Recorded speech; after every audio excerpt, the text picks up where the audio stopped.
let's get this over with. Let's talk about the character roster. We're going in order of releases here, so we'll talk about characters added by DLC a bit later. But the base roster of Mario Kart 8 on Wii U, it kind of blows. Let's do a bit of math on just how much padding there really is here, because I really do think it's a huge detriment and waste of resources. Metal Mario is a clone of Mario. He was in 7, yeah, and I know he was technically in Mario 64 or whatever, but it was also kind of unneeded to be in Mario Kart 7 at all. I have no problems with anyone in Row 2, everyone there, it's fine. Row 3 on the other hand, you know, this whole row probably could have been cut. Baby Mario, Baby Luigi, and Baby Peach were all in the Yoshi's Island series, so you can make an argument for them. You know what, Baby Mario may be fine, but I still think they weren't needed. Baby Daisy, though, is just ridiculous. She only appeared starting with Wii-era spin-off games, and you can maybe argue, well, Daisy, you know, that's a main character, she only appears in spin-off games. Well, yeah, she does. So maybe you shouldn't make a baby character of a character who's already relegated to spin-offs. Baby Rosalina. Come on, like, what the hell? Like, really? Rosalina was in mainline games at least, but she was not playable until 3D World as a bonus unlockable, and still at least relatively was a minor character.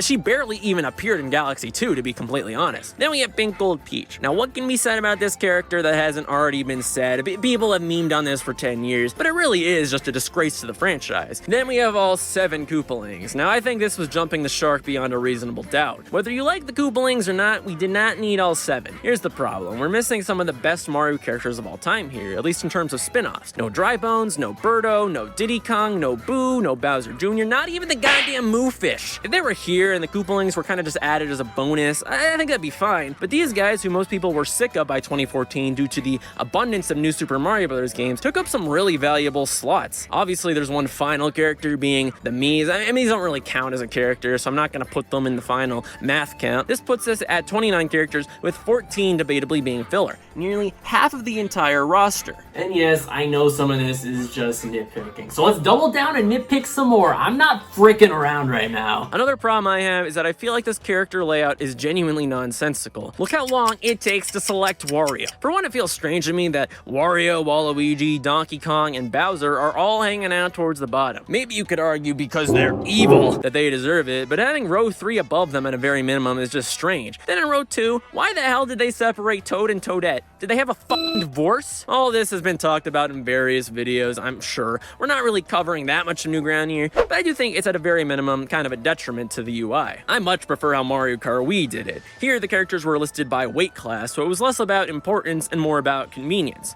Mario Kart 7, even though the roster itself was subpar, at least knew how to keep the filler characters towards the bottom, because really, who the hell wants to play as Wiggler?